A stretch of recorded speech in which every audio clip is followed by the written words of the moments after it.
Hi, and welcome to the 2022 edition of Advanced Information Retrieval. I'm super happy that you're interested in our lecture. My name is Sebastian, and I'm happy to present this introduction today. Let's start with some cliff notes.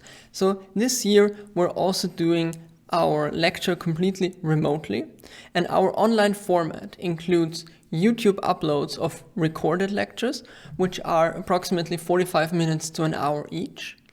Each lecture comes with additional PDF slides, automatic and corrected full text transcript. So if you don't want to listen to me, you can still read everything I said in a very nice way. We offer a flexible grading structure with various opportunities for bonus points, and we will also offer bi-weekly online office hours for exercises and lectures. Our lecture will include 2 exercises without any interviews and a 24-hour take-home exam where we will offer you 2 different dates. The lectures this year will be myself, Sebastian, as well as my colleague Sophia Althammer. If you want to get in touch with us, we're trying out a new thing this semester.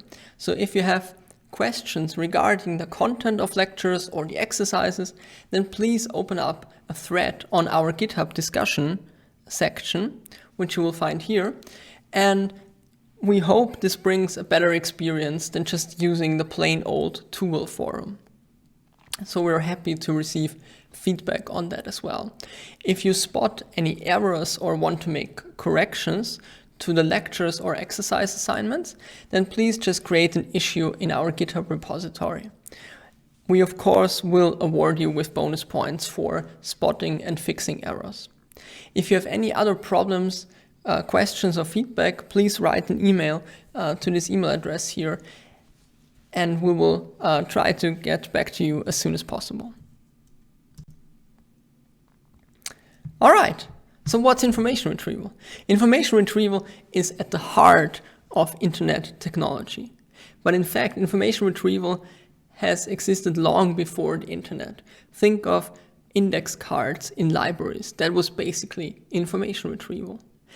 And now information retrieval is the core technology that underpins an enormous amount of activities that everyone of us conducts online, from web search to curating feeds in Facebook, Instagram, and Twitter.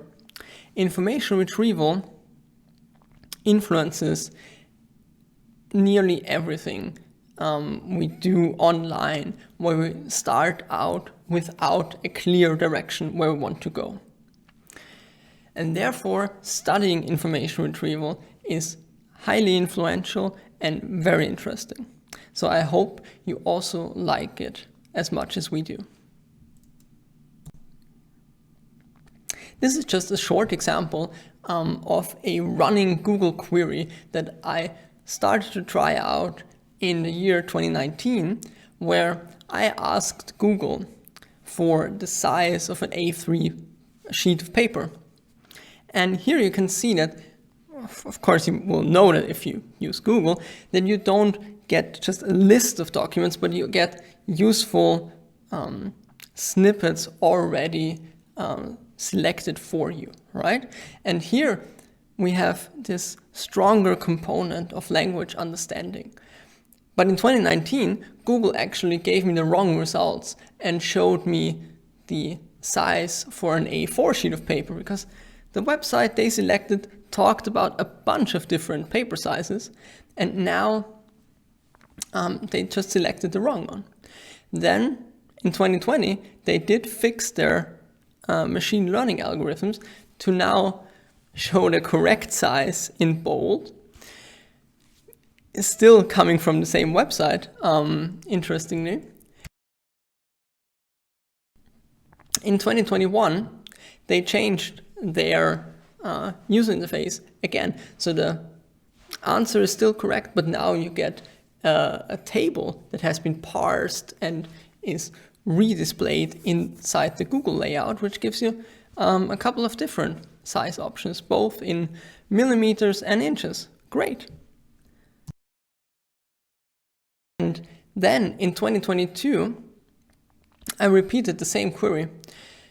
Now we get a different parsed table. We still get the correct result on top, but somehow there is also now a sentence which kind of gives us the wrong result. So I would argue this even shows a slight regression in terms of the performance that we want to see. But we still get most of the information that we requested in a very concise manner.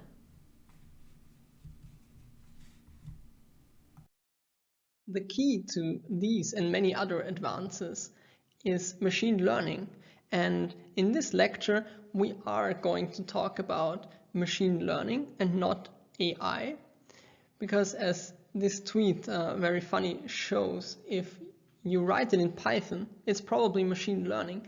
But if you make a marketing slide and write it in PowerPoint, it's probably AI.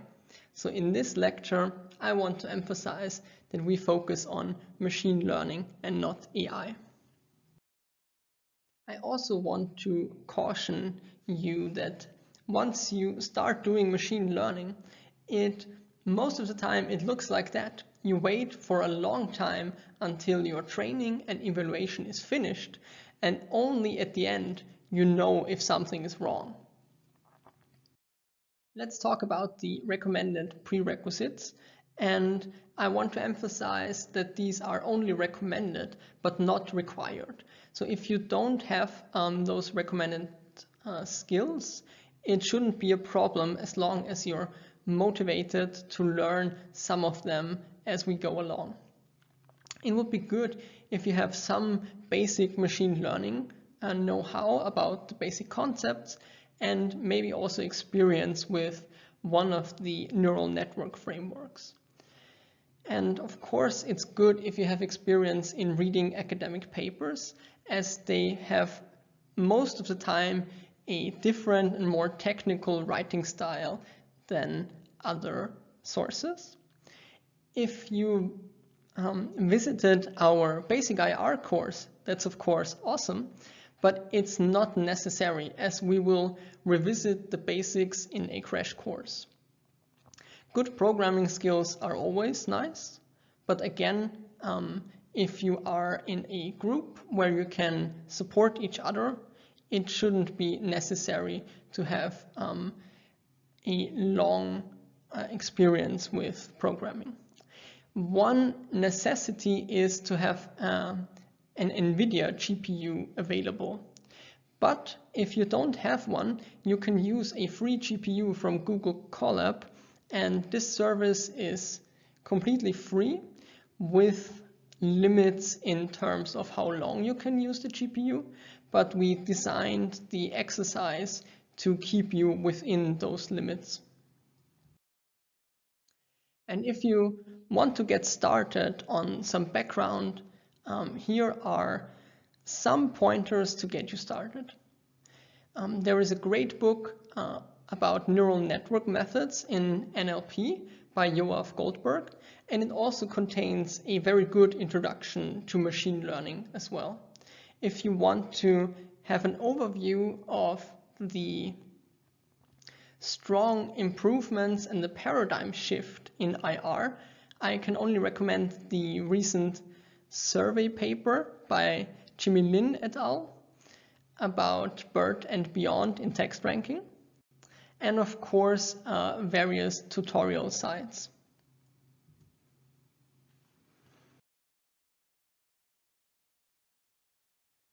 All right, let's talk about our organization and what we plan to do and how we plan to do it. Now to the exciting part, the contents of our advanced information retrieval lecture, which is divided into 3 blocks. First, we look at a crash course and revisit some of the basics in IR. Then we look at representation learning, and finally the large block on neural methods for IR. In the crash course, we will first revisit the fundamentals and traditional indexing and scoring methods. Then we look at how we evaluate ranked lists in the information retrieval context, both with binary and graded relevance. And finally, we look at how we create and analyze test collections to be able to conduct the evaluations. In the representation learning block, we first start off with the basic building blocks, and that is word embeddings and how we can actually represent words in the vector space and what that means for the future going forward. Then we look at different sequence representation methods to be able to contextualize vectors with convolutional neural networks, recurrent neural networks, and of course the currently all the rage pre-trained transformer architecture. And from the NLP field, we will do a small detour and look at extractive QA and how we can find answer locations in a given text. In our main block of neural IR, we first look at the so-called re-ranking approach, where we start from some early beginnings that were promising but not yet a paradigm shift, where we started from training from scratch. And then we are going to look at both efficient transformer architectures that already improve a lot on top of those early models. And then, of course, we will look at large BERT-based language models to be able to understand the state of the art in re-ranking currently. Then we will take a look at some domain-specific aspects and caveats that come from those task changes between short passage and long document web ranking, but also changing the domain altogether and look at some legal and patent domain retrieval. Then we will look at a quite new but very, very promising aspect of neural IR, and that is to encode passages independently from a query, index them in a nearest neighbor index, and directly retrieve the embedded query representation from this vector index. And a way to train those retrieval models is using knowledge distillation, basically a silver bullet technique that improves your more efficient models with the help of slower but more effective models. The lectures are both in Tuvel as well as my teaching repository on GitHub, where you will find additional lecture notes in form of automatically created closed captions. So if you want, please go ahead and start the repository so more people will see it, and add your content via issues and pull requests. For example, if you fix automatic closed caption errors, you will get bonus points. If you add lecture notes, summaries, bug fixes, etc., of course, you will also be rewarded with generous bonus points. At this point, I want to highlight your experience in the lecture materials that we provide. So we chose YouTube as our platform to provide lecture videos because we automatically create timestamps for each slide in our lectures. So now YouTube converts those timestamps into user interface improvements. And those interface improvements work across devices and apps of YouTube. And here you can now use YouTube to jump exactly to specific slide numbers, and if you don't like a section, you can just jump over it or go back to a specific slide if you want to repeat that. Furthermore, we also have very well-flowing transcripts. And again, our aim is to enable fine-grained navigation. So every resource is slide-based, and our transcripts again allow you to jump to specific slides. And then for each slide, we have this running text of well-formatted text where we use Azure Speech Recognition to output pretty much correct capitalization and punctuation. And we use your and your colleagues' feedback on those texts to improve it even further, especially concerning acronyms.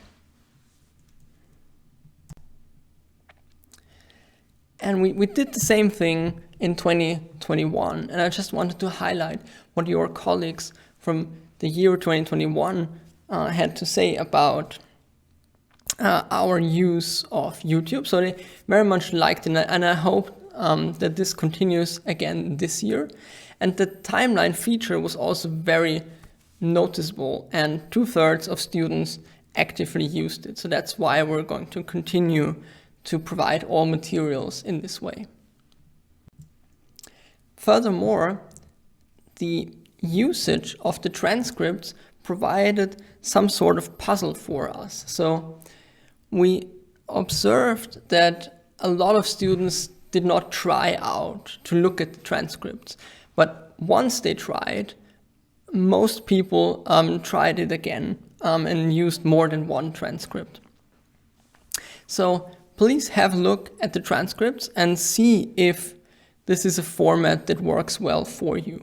So once a transcript has been corrected by one of your colleagues, it is really readable and provides a good alternative to listening to the lectures, because you then don't miss anything that we say. We will have 2 exercises this semester.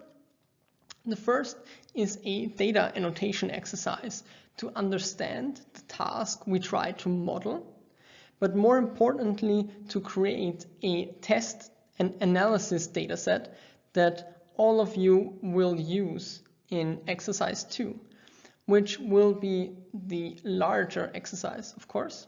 And here we have 2 parts that are implemented using Python and PyTorch with neural re-ranking, where you will implement and train neural re-ranking models from scratch.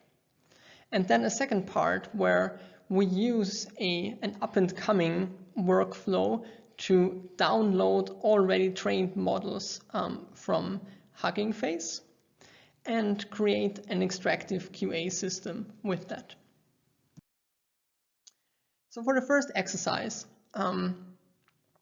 we'll see that creating annotations is time consuming.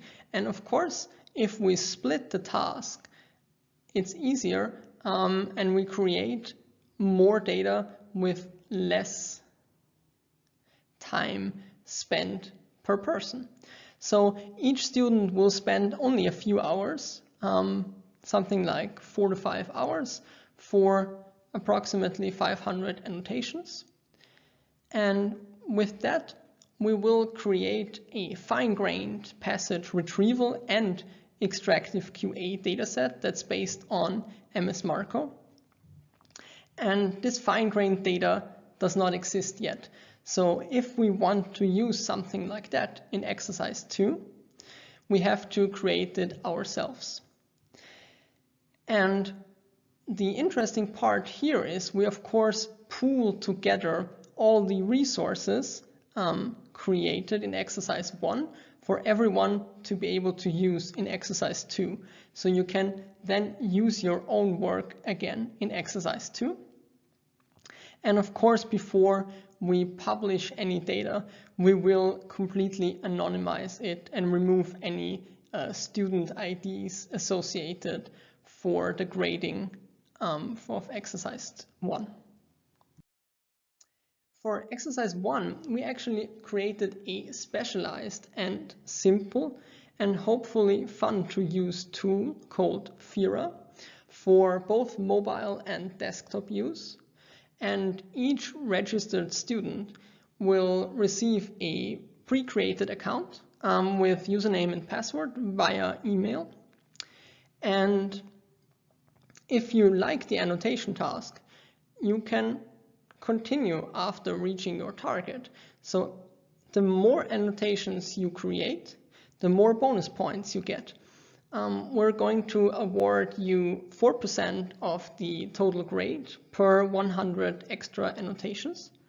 And if you reach, as a bonus, if you reach above 1,000 annotations in total, we will remove the minimum point requirements for exercise 2 and the exam.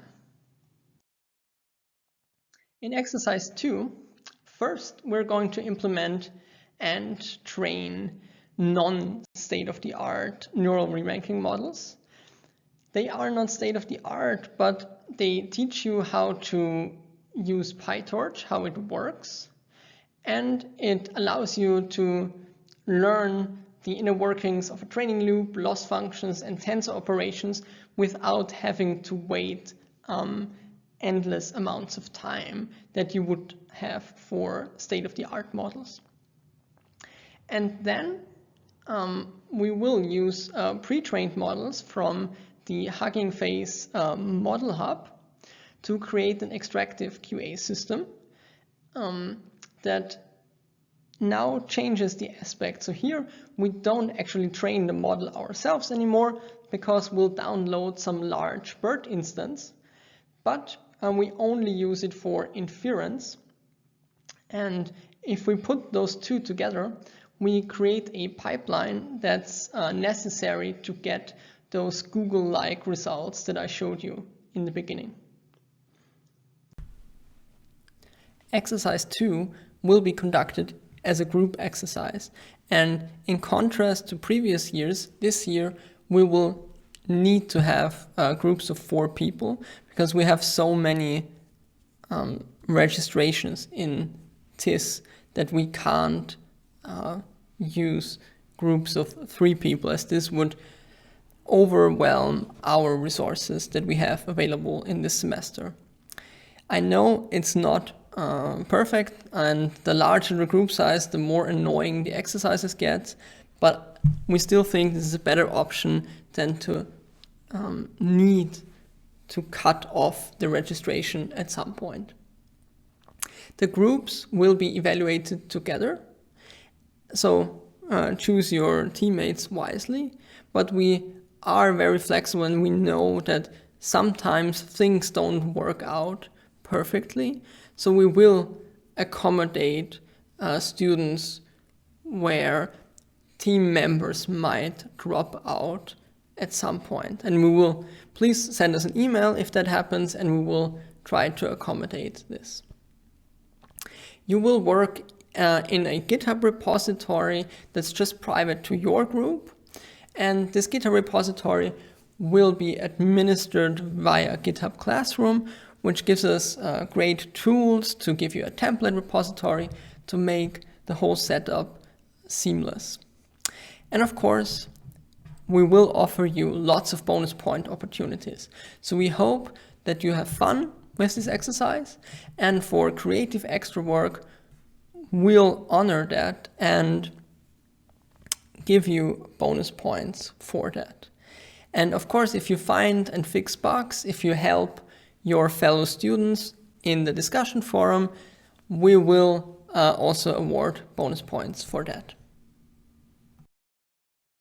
The online exam will be a 24-hour take-home exam without any supervision, and we'll give you a paper to read and pose some questions to be answered in the two-will test format.